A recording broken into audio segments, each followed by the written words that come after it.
Welcome to You Talking with Greg. I decided that I would give you an overview of the emerging podcast that I'm developing. It's an exploring visions of knowledge and wisdom in the 21st century. It's modeled after John Vervaeke's Voices with Vervaeke's channel, and it is informed by John's concept of dialogos, which is a rich dialogue that fosters both deep, authentic relationships and the cultivation of insight and wisdom, especially in a dialogical and sort of emergent, distributed cognitive network of understanding. So the primary guiding frame for this podcast is the search for a coherent naturalistic ontology that can revitalize the human soul and spirit in the 21st century. And the podcast will start with a focus on sort of the emerging space that intersects across a number of different communities that I've been involved in really since 2018. These are sort of the game bee, emerging integral, intellectual, deep, dark web, fostered by things like Rebel Wisdom and the Stoa. And indeed, my own personal story is getting launched into this space on the heels of sort of the Jordan Peterson cultural phenomena. And I think that's true for a lot of these different domains. And now I think there's a process by which these domains are getting webbed together. And I like to think that the Theory of Knowledge Society is part of that. You Talking with Greg is, of course, a play on words. And I thought that I would take some time in this opening podcast just to give people sort of a lay of the landscape. There's a lot of technical sort of jargon I introduce. And so I thought I'd map out some of the key terms. So You Talk, if we start there, refers to the Unified Theory of Knowledge, UTOK. And the Unified Theory of Knowledge, unified refers to, is really a reference in historical framing in terms of my own development to what E.O. Wilson called consilience. Consilience is the jumping together of facts and findings to give rise to a coherent or unified picture. And indeed, unified is another way of thinking about unified is an emphasis on coherence.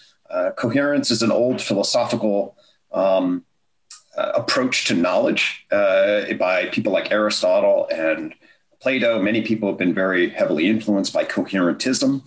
Coherentism falls out of favor, certainly in the 20th century, big time. But I am definitely somebody who wants to revive aspects of a coherentist approach. That certainly is where my heart and mind intuitively are organized. And so I'm definitely a synthetic thinker and thinking about ways to put the big picture together and to achieve greater understanding. And this is central in relationship to where we are at the level of what's happening in the culture. John Vervaeke talks about the meaning crisis. Folks over at Rebel Wisdom, David Fuller and Ali Beiner, talk about sense making. Sense and meaning making are absolutely essential. I think there's been a fundamental breakdown in sort of sense and meaning making, and that is very much what the Unified Theory of Knowledge, the UTalk framework, is about. What kind of framework is it? Well, you can think about it as a synthetic philosophy writ large, but it's also perhaps more appropriate to think about it as a meta psychology. The term metapsychology most obviously dates back to Freud, and you think about psychoanalysis as a metapsychology. A metapsychology really is the space in between philosophy and the discipline of psychology. It's not under the discipline, but would be meta to it, meaning beyond or above it. It both reflects on the discipline, it reflects on the subject matter, and it bridges into philosophy. So it is certainly concerned with all the basic philosophical considerations of like metaphysics, ontology, epistemology. It's particularly focused, my metapsychology is particularly focused on the philosophy of science, and in particular, mind and matter in relation, and how we might develop a coherentist frame of reference on that. What I thought I'd do then is just give you a little bit of background about how this thing evolved, and then bring us to then where we are and why I'm connecting both with these folks in the early part of this podcast, and then we'll see where the podcast evolves. So in my training, when I was an undergrad, I got trained in what I would call standard empirical psychology, mainstream academic empirical psychology. As an undergraduate, I took like 60 credits of psychology. I was fascinated by the approach. I believe very much in terms of empirical modernist scientists, a scientific approach. I was very impressed by different aspects of the discipline. Standard access, like sort of the social cognitive approach of Albert Bandura, what it taught me in terms of how to think critically about the field, how to show me the data, how to challenge sort of folk common sense understandings, and how to do it in a way that, would yield insights. And I loved all the topic matters of psychology. But I certainly was always interested also in talking to folks. I was interested in human suffering, both understanding human suffering, finding ways to alleviate human suffering, connecting with human suffering in relationship to that. So I was both theoretically interested in the data, empirically interested, and was interested in the practice then of psychotherapy. And so I went on to become a clinician, trained as a clinician. I then got my master's degree at the University of North Carolina in Charlotte. I was there from 1993 to 1996. I got great training there. I'm very happy to say. During that time, I had an intellectual awakening. I like to say my first intellectual awakening actually is feminism, when I sort of woke up to some of my, masculine biases and realized my household had some significant masculine biases in it, and that were sort of baked in systemically to the structure, and that feminism allowed me to see a relationship between power and knowledge in sort of a critical vantage point, and my own biases in relationship to that and the implications for justice. So in terms of like woke, I got woke basically in 1989, 1990. And now I'm actually like, what's going on with the waking up and how to wake up healthily is one of my really big, and I'm not sure we're doing that recently, but at least it's getting a lot of attention. It's fascinating. But the more to the point is in relationship to, in the, say, 1994, I took a class on the second psychotherapy class I had, and it was a psychotherapy integrationist class. And it really highlighted to me that there was a big problem and an opportunity. There was a lot of really brilliant bona fide approaches to psychotherapy, and they afforded us lots of key insights. I learned that it wasn't really the case that cognitive behavioral were superior. They had just done research in a particular way, marketed their superiority in a particular way. The real science demonstrated actually the best of the best different bona fide approaches all got relatively similar outcomes. The key really was the process by which somebody entered the therapy, connected with the client or patient, cultivated with charisma, a shared understanding, cultivated a very healthy, good relationship, and then developed the process by which change would happen and unfold. These are the real principles that that are associated with, what is psychological healing or psychological therapy, what generally gives rise to the good outcomes. And then you had all of these different, insights. So do you focus on things like emotion? Do you focus on your habits and lifestyle, kind of a behavioral approach? How do people get ingrained in particular habits? How do we engineer the environment to restructure the way people act in the world? Do we tend to their core emotional system? Do we tend to their attachments in their relational system? Do we do it in their past developmentally? Do we do it interpersonally? Do we look at the structure of their defenses system? How do they justify? Do we take a cognitive view? Should we take a cognitive view that tries to replace maladaptive cognitions? Do we take a third way view that just affords sort of a mindful and cognitive view of acceptance? What about narrative approaches? Then you get into systems view. There are family systems view that focus on, we're one part of a system that then has boundaries and roles and structures. And of course, then that's embedded in the whole sociocultural system around issues of power. What is the narrative that people bring to bear? So as you get a sense of this, these are all different angles that people have applied to understanding human behavior and mental processes, and in particular in the context of psychotherapy.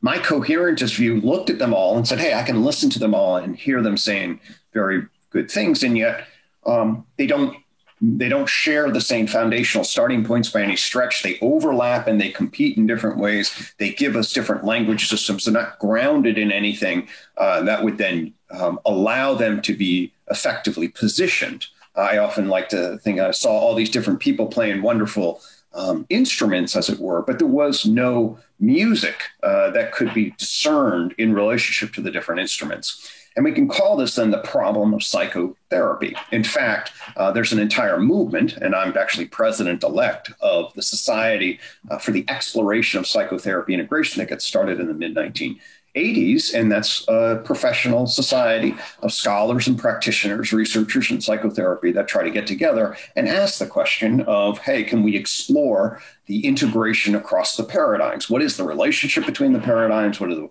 we know about psychotherapy? What do we know about research and practice? How do we integrate or really explore ways we might? And that's a long and ongoing,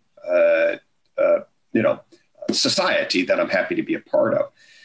However, basically, what I took a very sort of unusual route. There's depending on how you define it, either no one else took this or at least very few people.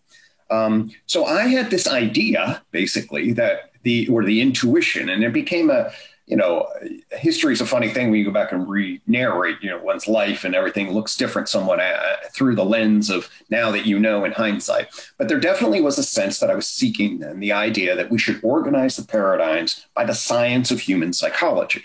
That is, and then so I went back to the science of human psychology, and what I will then, in retrospect, then say is I sort of like, oh my God, I didn't realize that the science of human psychology is completely incoherent. This is the problem of psychology. At the time, I didn't necessarily quite have that frame as of yet, really. What I actually did is I found evolutionary psychology, and evolutionary psychology started to ground me in a big picture view that would afford me the capacity to organize the paradigms, at least so I thought, from 1995 to 1996. And the reason was, of course, everybody basically is contextualized, at least broadly, in an evolutionary view. So in other words, Carl Rogers and the humanistic approach, Skinner and the behavioral approach, Freud and the psychodynamic approach, Beck and the cognitive, they're all evolutionists, at least in the broad sense of the term. And therefore, if we had a grounded evolutionary psychology, then that might be the kind of thing that could orchestrate and integrate. And indeed, I thought the way that at least as of 1994 to 5, I thought that the way folks in evolutionary psychology, that's Leda Cosmides, John Tooby, Steve Pinker, how they had organized it was great.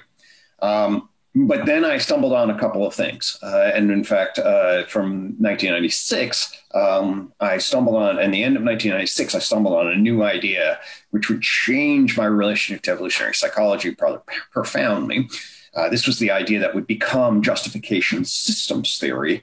And it's the fundamental idea about how the evolution of our hominid primate ancestors and how we synced up intersubjectively without language and then coordinated ourselves, and then created broken symbolic language, and then shifted when the emergence of linguistic propositions, which would then and create a meaning highway, an explicit intersubjective meaning highway mediated by language between minds, basically. And the short version of this basically is it's the fact that all of a sudden you can make propositions and then question those propositions to create a question-answer dynamic. And then you have to develop shared reasons for what things are and what one ought to do, the is, ought kind of domains of reason. And then how do you navigate that? And then what did that mean in terms of what evolved in terms of what I would call the mind's big bang? So the explosion over the last 50,000 years, whereby humans transformed their lifestyles in ways that are certainly different, but not dramatically different from other great apes, for example, into lifestyles of modern day humans that are just unbelievably different. And essentially, there's two huge streams of evolution that give rise to the difference. One's essentially a cognitive collective stream, and that's what I'm focused on here, with the emergence of language into what are called systems of justification. There's also a technological evolutionary dimension, which I do not attend to nearly as strongly, although it's definitely related. So, and then you see this in terms of what happens to human civilization and its growth that makes human primates persons, which are so radically different than the rest of the primate kingdom. And by person, I mean an explicit, self-conscious system that can justify and take itself accountable. And this is what we socialize our children to do. You actually have to learn to become a person. But anyway, the justification systems gave rise to a map that then ultimately became the tree of knowledge system. And this brings us into sort of the really first phase of my break with traditional psychology, because the tree of knowledge, the justification system created a joint point, what would become a joint point, but really it was cleaving the distinction between the culture person dimension of existence versus the animal mental dimension. And actually, it turns out this is an unbelievably important ontological distinction. I mean, it just refers to different things in the world. The animal mental dimension, how do you relate to animals in general? And what you do is you engage in a mental behavioral response, which is they act and you dance with them in particular ways. But it's radically different than the culture person, which you not only do that, but you also talk. And talking is a whole nother, really, it's a second mind on top of the first mind. So there are really two ontological dimensions to the mental. One's animal mental and the other is culture person. That distinction between those two and the clarity with which I was able to understand the structural function distinction of how language systems evolve was a radically different deal. And I mentioned evolutionary psychology. Well, evolutionary psychology didn't have the right framing on this issue. They had no real ontological distinction ultimately between animal mental process and human process. They certainly would acknowledge that things like culture happened, but ultimately they try to reduce it to pre-existing domain modular systems. I talked to some of the founders and they weren't super keen, and the idea was sort of a pretty general cultural interpretive system. Roy Baumeister wrote a book called The Cultural Animal that sort of gets this correct, but we actually have a mental organ of justification according to justification systems. And actually, although certainly the architecture of human psychology is not a blank slate, the building, the capacity and the process of what would then give rise to the building of systems of justification, they can be filled in by socio-historical context, and that you just see that. What is the human cultural differences? No, animals do have culture, but I'm using a capital C cultural articulation here. Anyway, justification systems theory then split the culture person from the animal mentum. And then in 1997, I had a flash of insight, one night, just hanging out, and boom, the four cones of the tree of knowledge emerged. For those of you that are watching the video here, I'll share the screen real fast and just pop up the tree of knowledge in its form. And what you see in the tree of knowledge is an unfolding wave of behavior that starts with the Big Bang and then emerges across four different dimensions of complexification, dimensions of behavioral complexity, planes of existence. I call them those things that are called matter, life, mind, and culture. And these four dimensions are linked by 5 joint points, okay? In terms of, well, there's the energy to matter joint point, and that's quantum mechanics and general relativity and Big Bang, and then matter to life, and then life to mind to culture, and then ultimately this thing called the 5th joint point, which I'll get back to in just a second. But the tree of knowledge, or TOK, that's is then a new map. I call it now a new map of big history. If you're familiar with big history is a movement started by Dave Christian, by a historian. It's a beautiful interdisciplinary movement. Actually, Bill Gates was very excited about it. It's a naturalistic scientific approach that tries to give a big picture, big history view, and it maps the development of the sort of scientific knowledge of the origin and evolution of our universe on the axis of time and complexification, just like the tree of knowledge does. However, what it doesn't do is it doesn't specify the different dimensions of complexity and their interrelation. So the tree of knowledge brings a new metaphysics to big history. It brings a new map for thinking about the behavior patterns in nature. And it does something very important. in relation to my own concerns as a psychologist, which it actually sets the stage initially for solving the meta-theoretical problem of psychology. At least that's how I initially framed it. So what the tree of knowledge afforded me to do that wasn't present in the evolutionary psychology folks' analysis, nor was it present in big history, nor was it present in any other system, is actually create a schematic, a big picture schematic that could then help me understand the ontology of mental process. What I mean by that is, well, what are mental processes? What do they refer to in the world? And how do we get the proper view on them? What this does is this provides you a mental picture of getting out of getting sideways or sort of out of the stream of subjectivity, and then just looking at the evolution of mental processes over the course of cosmic evolution, and you really can then box it in. We see the emergence of some kind of thinking or cognitive process in plants and cells. They have some kind of cognitive process. We just call that biological cognition, meaning that they process information, they organize, they metabolize, and move. But they do not organize, metabolize information in the same way that animals do, especially animals that have complex active bodies, brains that coordinate that complex active body. Aristotle, a long, long time ago, identified the sensory motor functional forms of animals as being radically different. And any 3-year-old kid would look at bees as behaving very differently than a flower on which the bee is behaving. Now, a flower behaves, and it behaves complicatedly, but it does not behave in the same kind of behavioral way. And I'm going to then say that the kind of behavior a bee exhibits is mental behavior. So mental now becomes an adjective rather than a noun that describes a particular class of behavior, specifically the animal behaviors as wholes mediated by brains that do all the things that animals do that plants and cells don't do. Like they hunt for certain kinds of things in radically different kinds of ways. They mate, they build territories. We're all familiar with animals as a class of entity that are quite different than plants and cells. That's not a radical thing. But what the tree of knowledge says is actually there's a way to carve the joint point between the life organism into the animal mind in a radically different way.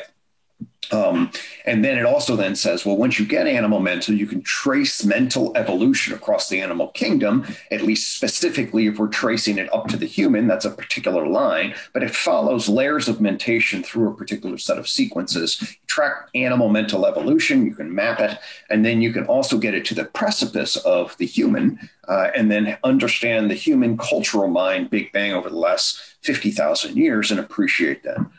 That perspective. So the tree of knowledge gives this map.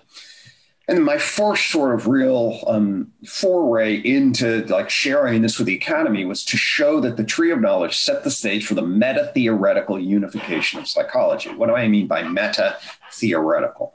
Meta means, again, beyond. So I take a step back. Remember my problem of psychotherapy, which was I had all of the different paradigms, but if I was going to practice, I needed a way to organize the research with some schematic so that I could organize what the various lines of research were telling me, appreciate the different paradigms, and have a coherent schematic. Well, the meta-theoretical organization of psychology is exactly that missing schematic.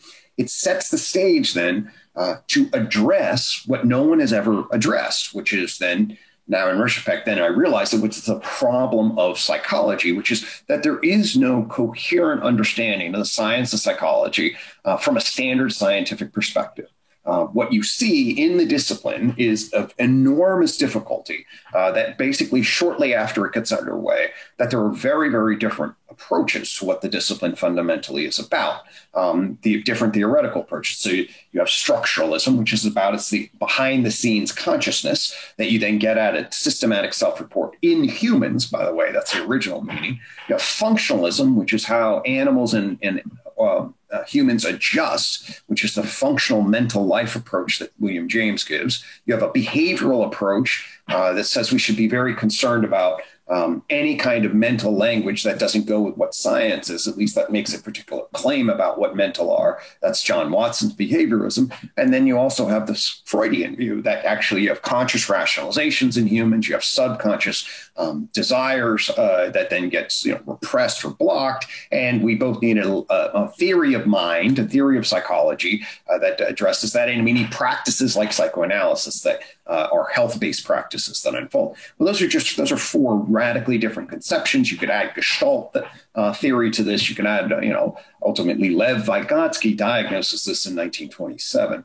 It's called a crisis, and it never is resolved. And the reason it's never resolved is because we don't have the tree of knowledge. That's the basic issue. And that is that we do not have a big picture schematic that properly organizes the variables in relation so that we can actually define those variables and the field of interrelation coherently. And that's what the tree of knowledge fundamentally does.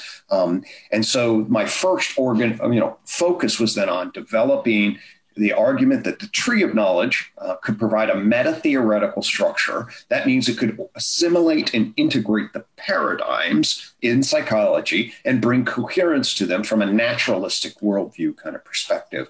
I built that from 1999. I really started working on that. I had the insight that would lead to the first publication, The Tree of Knowledge System and the Theoretical Unification of Psychology, which is my 2003 sort of first overview of the work. And then really from that point up until 2011, I was working then on the unified theory of psychology, which was really a focus on the meta-theoretical structure of psychology and the introduction of new concepts, most notably the tree of knowledge system and justification systems theory were the two key ideas. I then developed behavioral investment theory to really articulate the joint point between life and mind and how it could assimilate on an evolutionary foundation, which is life, assimilate findings from neuroscience as where it's a computational predictive processing system that's coordinating the organ, that is the organ of behavior, assimilate cognitive science, which now has really become elaborated with John Vervaeke's recursive relevance realization, assimilate behavioral science, especially a Skinnerian behavioral selection perspective, and how to also then blend the confusing philosophical disputes between mentalists and behaviorists in a sort of evolutionary, ontogenetic, or developmental biological systems view that would then bridge across these various domains. That's the third key idea. And the fourth key idea that I developed over this period is called the influence matrix. The influence matrix is a map of the socio-emotional process that guides human individuals. It would certainly apply to many social primates, but it's honed in on humans in relationship to how they pre-verbally track, perceive, have motive, and have emotional reactions to the self-other world, both in terms of their internal cybernetic mapping, meaning how they regulate feedback loops between the relationship of self and other, and then how they guide their actual interpersonal, what John Vervaeke would then call the participatory versus perspectival dimensions of knowing in the social world. And the influence matrix then maps it and actually gives rise to a relational recursive relevance realization map.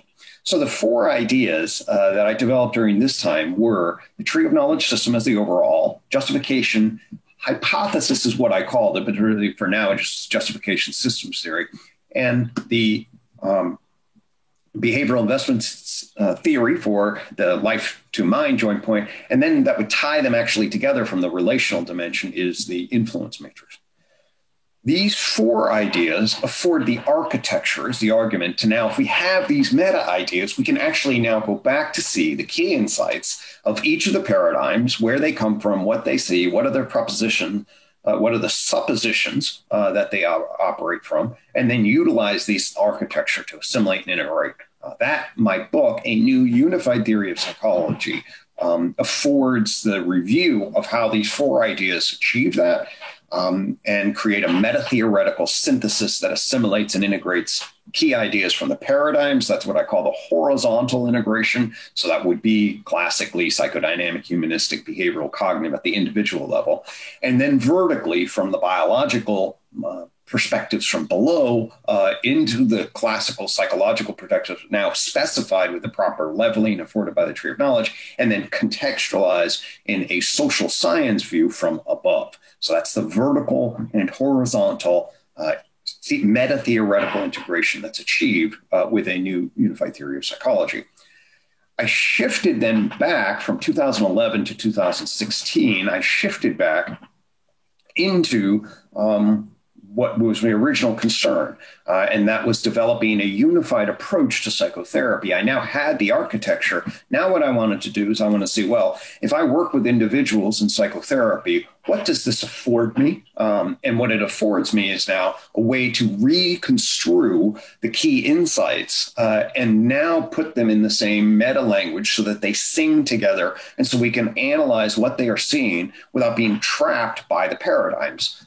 From 1999 to 2003, I'd worked under Beck's lab, learned a huge amount from that, but I saw very clearly how the cognitive paradigm is enormously limited. It just focused on one cog in a very complicated wheel of causation, and then it either goes general and says basically everything's cognition, or it goes very narrow, but then it really can't account for all the other variables with its language system. And yet Beck, as insightful as he was, basically wanted to hold this as the thing, and then advocate for this being the thing, when it just obviously wasn't. There's just no way that you could justify it being the thing. It was a thing, not the thing. Yet that was the frame. And indeed, the vast majority of paradigms essentially operate that way. But I developed this other one, this other meta frame that takes all the things and then puts them together to a meta picture of the thing. And I use the analysis of, blind men and the elephant in my book opening line to capture that. Well, now I was back, and now I wanted to develop the unified approach to psychotherapy. And from 2011 to 2016, I developed 4 complementary ideas. Didn't have to be 4, it's the way it had evolved. One that focuses on what's called character adaptation and the systems of character adaptation, specifically 5 systems of layered adaptation. And adaptation basically means how does the behavioral investment system regulate its investments and then adjust based on consequences and situations and then get layered down into patterns. And indeed, the first system is a procedural habit system. That evolutionary is almost certainly the oldest system, and then creates the base of deployment of our action selection sequences. It's all the stuff you know how to do and all the tendencies you have to behave in particular contexts in rhythmic, automatic, learned ways. And it's grounded in habituation and sensitization and the development of procedural action sequences. And also we can see this clinically in relationship to lifestyles that people have. So then another system then is the emotional system. This refers to really the field of experience from the inside, as well as the energizing emotions grounded in positive and negative affect systems, and then more complicated emotional systems. Then there's a relationship system that actually is mapped by the influence matrix. Then finally, if we jump up to the top of you have a justification system mapped by justification systems theory, and then the relationship between the justifier and the felt experience of being into the body creates defensive systems which really is a filtration and reaction system that tries to maintain psychic integrity. And we can see this in terms of the way in which people respond to things like cognitive dissonance. Cognitive dissonance really is an ego defensive response system that tries to maintain the individual in a justified state of being. Well, CAS, character adaptation systems theory, provides a framework for the systems of adaptation. And then the second insight was the wheel of development, which are the domains around which character, personality develop, traits, in particular the dispositional individual difference traits that's measured by Big Five. The self-concept identity structure, sort of the real structure of the ego and the way it relates to who the person is, how they justify, what their identity is, and then how other people see them. Values and virtues are the domain of positive psychology, character virtues, things along those lines. Abilities, talents like intellectual ability and other talents, musical ability, and skills that an individual fills. And then finally, challenges and pathology. So the wheel of development identifies 5 broad domains of line that each inside of each would have more specific. And you really think about if you know Wilber's integral view, this would be where a lot of lines of development occur underneath these things like moral development, identity, dispositional tendency development, talent development, things along those lines. I also worked to really specify what was meant by the concept of well-being and develop what's called the nested model of well-being, which delineates how to talk about and think about human well-being across the biological, psychological, and social levels, why we've been confused and why the unified theory affords us a crystal clear definition of what well-being is, the nested model. And then finally, I also developed an integrated approach to psychological mindfulness called COMMO, which stands for metacognitive observer, that's an MO, and the cultivation of an attitude that's curious, open, and wondering, versus closed and rigid, one that is accepting versus resistant, one that's loving, compassionate versus hostile, contemptuous, one that is motivated toward valued states of being in the short and long term, as opposed to helpless or hopeless. And so what this does then is it cultivates the ingredients of both a healthy ego on the inside, like kind of what an internal sage would be, as well as what would cultivate good, healthy, virtuous cycles, socio-emotional cycles in particular in the interpersonal context, as opposed to things that drive vicious cycles, vicious destructive conflict cycles in the relational world. So, and indeed, I argue, kind of like an internal family systems view, that the intrapsychic conflicts that people have really are, different modes of being that have, in many ways, different sub-personalities, needs, reactions, and then they conflict in particular ways, very similar to a family on the outside, so that you can pull lots of different perspectives that would afford that. So anyway, those 4 ideas then make up the unified approach. And that was in 2016. And I would go around and talk about, it's the UT for the unified theory and the UA for the unified approach. Then I had this really weird idea, 2016, 2017. I was at a conference called Cultivating the Globally Sustainable Self, which was a transformational education conference about what are the needs that the 21st century has. And I had a light bulb that says, this Utua thing, actually, some guy gave a talk on what's called Ubuntu, which is an African philosophy that Nelson Mandela is like, toward you, so me. Essentially, it's a feedback of synthesis in relation that cultivates a toward humanity and toward the other, back to self value system that really embraces human dignity in the relational world. And that Ubuntu caught I was talking about Utua, and I was like, Ubuntu Utua, basically that kind of connection. And I had the idea of planting Utua seeds and growing Utua trees. And ultimately, that is what gave rise to this thing called the garden. And behind me, then, you can see the garden, which basically has in the middle its tree, okay?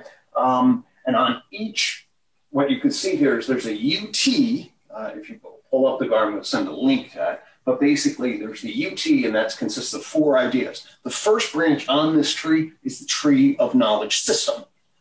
The second is justification systems that I mentioned. This is it's a map of the kind of neurocognitive architecture that connects to behavioral investment theory. It's the map of the influence matrix. These 4 ideas provide the meta-theoretical architecture for the unified theory of psychology. Then there's character adaptation systems theory, the wheel of development, the nested model of well-being, and this is a symbol of an eye looking down above for COMMO. And so together, these are the 4 ideas that make up, you see there's a UA inscribed in this tree to make up the unified approach. And so what I've done with this is I filled in that original gap between the problem of psychotherapy and the problem of psychology at a meta-theoretical level. And these 2 ideas yoked that together. And then all of a sudden I had the idea that that I could see an entire education system around this and ultimately cultivate the idea of the garden. Now, the garden or the garden philosophy also speaks to, I was called to name my work the Tree of Knowledge system.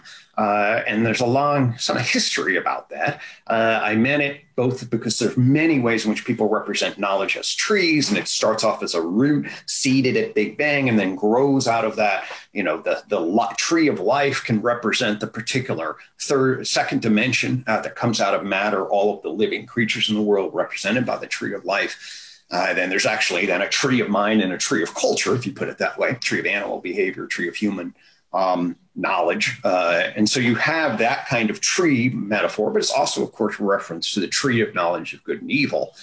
And I'm convinced, and I was convinced at the time, although my framing has changed, is that we needed to figure out a different way to relate to science and relate science to religion. And there was a way to eat off of the tree of knowledge, of scientific knowledge, and cultivate a sense of good and evil. And indeed, that's actually the whole, in many ways, much of the project, the argument that I had an intuition that human psychology, the science of it, could do great things for alleviating suffering. It wasn't, because it was all broken up in its various different research paradigms, you know.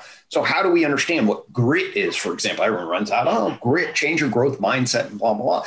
Yeah, that might be very valuable. Some of the early research is unbelievably valuable. Some of the replication, much more debatable. But what is grit relative to intelligence? How do we understand it? What if everybody starts using it? What's the social context? Is it too individually focused? What's the larger values that we bring to bear? What happens when people start using it?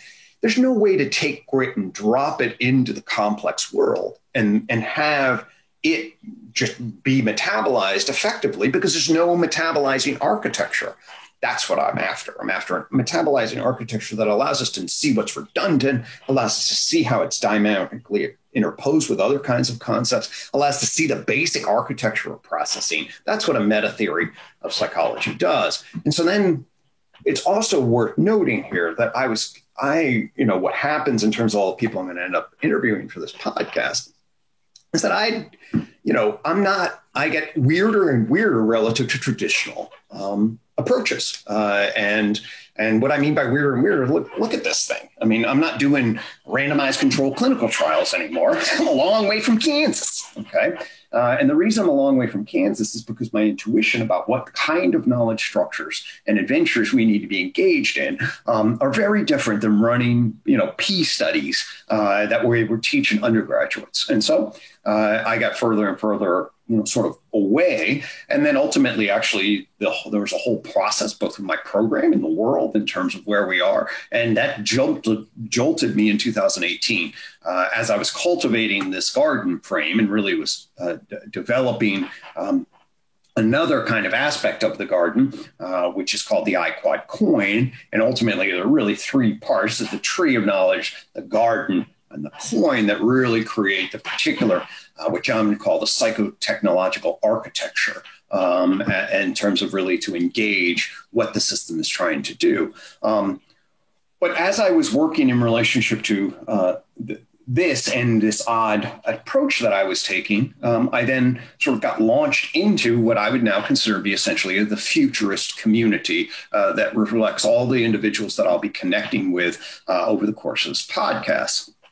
And so, for example, I was deeply impacted by Jordan Peterson. I consider myself deeply on the left, but I respected him, and then got in fights with people who didn't have any respect for him at all and hated him in particular ways that I thought was grossly unfair and immature. And so all of a sudden that creates all sorts of weird tensions. And I think many people find themselves who are in the, say, larger, especially, Rebel Wisdom is positioned in relationship to this thing in terms of the way in which sort of the left reacts to Jordan Peterson, the way they react back, and then the unbelievable chasm of misunderstanding or radically different positions that opened up. And I was certainly then thrust into that, my experience, my own microcosm of that macrocosm.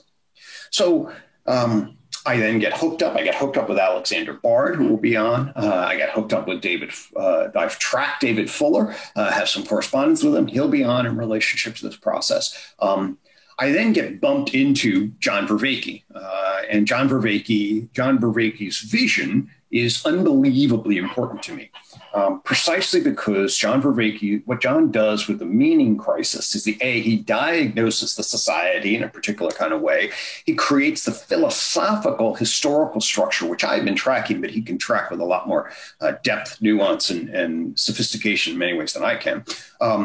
But he climbs up the bridge between a modern cognitive science view and philosophy and offers an understanding of human cognition through recursive relevance realization in a way that then affords us ways of thinking about both philosophy, cognitive science that's much more enriching of the human soul and spirit. It revitalizes an enormous, at least it affords the architecture. Not only that, he climbs up this mountain in almost exactly, it's completely independent, but what we find is his model of philosophy and cognitive science and my model of psychology and psychotherapy radically intersect like locks and keys. And the dialogos that we've engaged in, both on some of his Voices with Vervaeke episodes, and he's come to the Theory of Knowledge Society meeting, and we have embarked on Untangling the World Knot of Consciousness to show that an integrated approach to human psychology and psychotherapy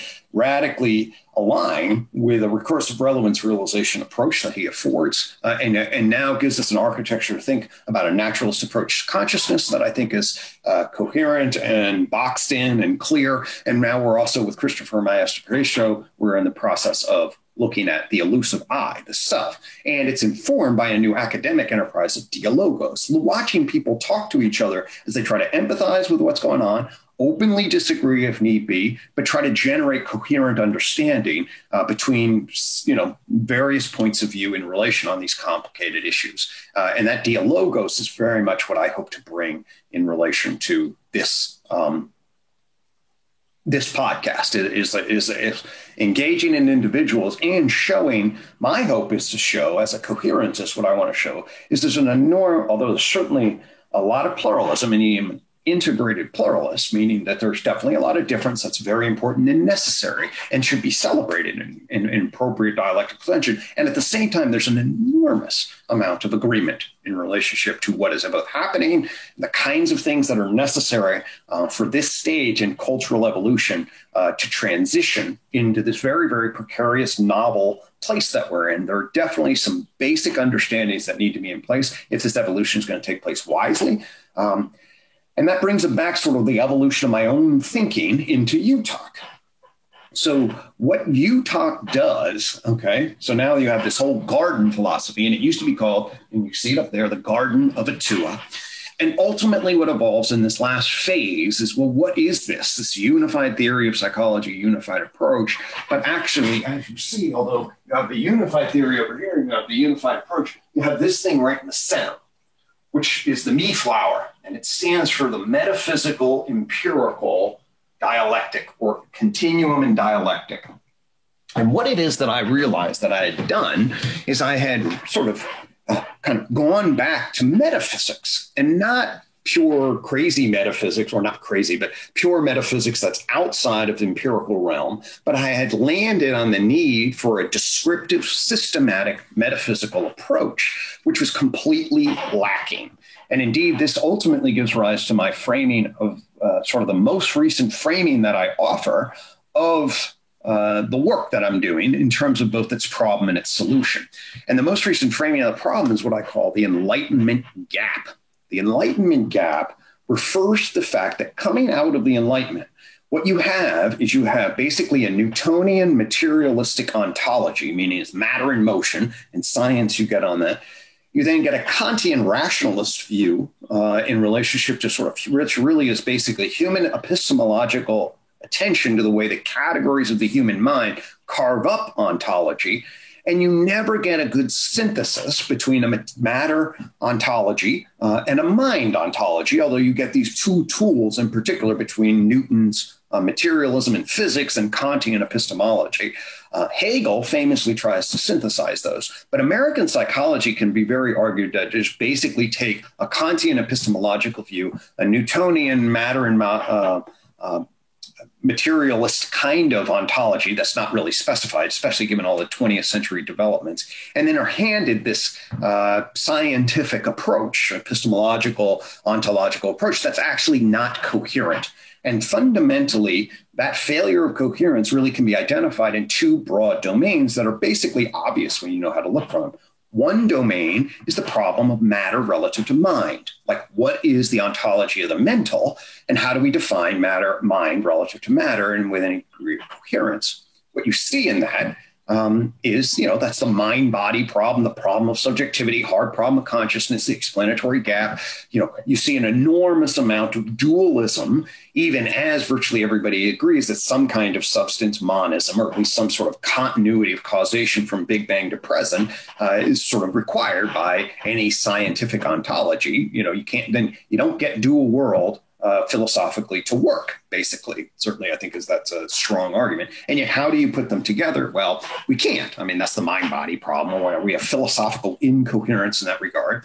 I would also argue there's an enormous amount of philosophical incoherence between what is science and the kind of knowledge that science affords us relative to general social knowledge. The argument certainly is a sort of a transcendental reason argument from Kant, is that, well, we can achieve true knowledge, transcendent true knowledge, through the application of reason, individual reasoners. I think the postmodern critique says, no way.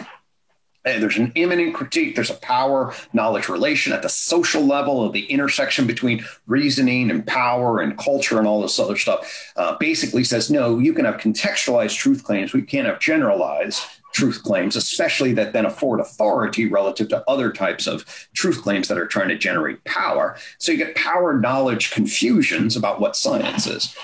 And I call this the Enlightenment gap, the joint problem of matter-mind and modernist and postmodern. And ultimately, what the unified theory of knowledge fundamentally does is it provides a way to resolve both of them. It provides a way to dissolve, fill in, transcend the Enlightenment gap. It gives us a very clear naturalistic ontology from science mapped by the tree of knowledge system. And then it contextualizes that, then frames what I often call men's knowledge, modern empirical natural science knowledge. Okay. And I do that because I want to put that in a particular context. It's men's with an edge because it also speaks to the modernist failure to appreciate power dynamics. And I want to take that, box it off, and then say that the 21st century requires a wisdom-oriented philosophy. So a wisdom-oriented men's knowledge is then because a woman's knowledge orientation, which is much more holistic in its framing. And so ultimately then what you get is you get this unified theory of knowledge, which actually has three components to it.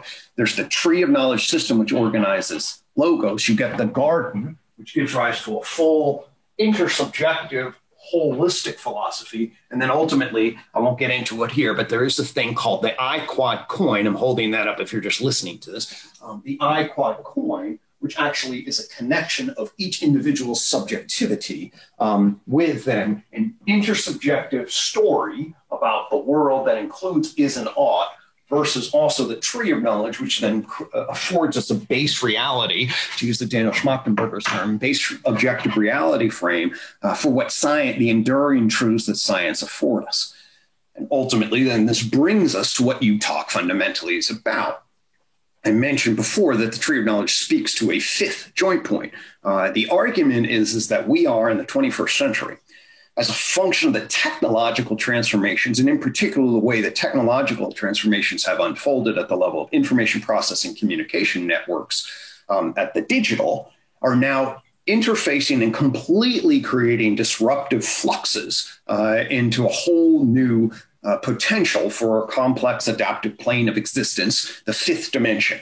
The argument is that we're on the portal of that fifth dimension. And the way we navigate this portal is a very, very important phase transition. As you go through phase transitions, you get massive tensions between hyper chaos, which threaten, and then try to order it in particular ways. If you rigidly order a chaotic system, then you break based on fragility. So you have to navigate the tension between order and chaos and do so with some awareness about where you're headed, but at the same time without necessarily top-down control. So we need a wise, technological, natural, relational approach that then is grounded in an effective map of where we are so that we can guide us to where we're going. And fundamentally, then, it is the portaling through the fifth joint point that I believe describes the point that we're at. And we can achieve, hopefully, a singular portal through, and that's not like a one through, but it's a networked of sort of an ultimate frame. And the unified theory of knowledge is positioned then to afford a knowledge into wisdom, sense, and meaning-making system. And what I am seeing in relationship to this whole space that is emerging, all of these different communities, is exactly this kind of longing, this kind of calling. If anybody sees, Close Encounters of the Third Kind, where everybody has this sort of sense that they're seeing what's a Devil's Mountain or whatever, and they have the images and they can't get out of their head, and they get this calling because there's some sort of beam of light from some extraterrestrial that is calling them. Well, I think that a lot of people are getting the calling that we're in the midst of a very important evolution. And I believe that we can frame that in pretty concrete terms through what's called the fifth joint point, which means that part of what's going on, at the very least, is the emergence of novel information processing communication networks that could potentially give rise what Oliver Reiser called in 1958, he called the world sensorium. And I believe that we're in at least certainly some sort of global sensorium, and we're all participating in that. The question is how. And I believe, and the space identifies it, I mentioned it somewhat earlier, but I believe that we need a meta-modern sensibility that would emerge in relation, one that would transcend the postmodern view. I love Lena Rachel Anderson's view on relationship to this, which basically emphasizes that we have an oral indigenous sensibility, we have a traditional formal sensibility, we have a modernist sensibility and a postmodern. All of them have particular value that we can actually learn to include, transcend, and embrace. And if we cultivate that kind of mindset, we will be in a much, much better place to build what she calls Bildung, which is sort of the education of character and responsive personal and social responsibility for the right kind of world that we are looking for that would be sustainable, enriching, and fulfilling. And ultimately, my hope would be that which enhances dignity and well-being with integrity for all, which is sort of an underlying value guide lodestar frame that I offer. So ultimately, what we have here is the UTalk. So You Talking with Greg. UTalk itself has 3 projects in it. It's got the unified approach to psychotherapy, and the unified theory of psychology. That space inside actually also gives rise to this macro meta psychology and unified theory of knowledge that can potentially resolve and transition through the enlightenment gap, afford us a way to make sense of matter and mind and society and science in a particular way, and locate us in our cosmic coordinates around the fifth joint point. And so You Talking with Greg is about networking with individuals who are in this meta-modern space, cultivating the sensibility to try to inform us sort of the best way forward as our civilization transitions in the 21st century.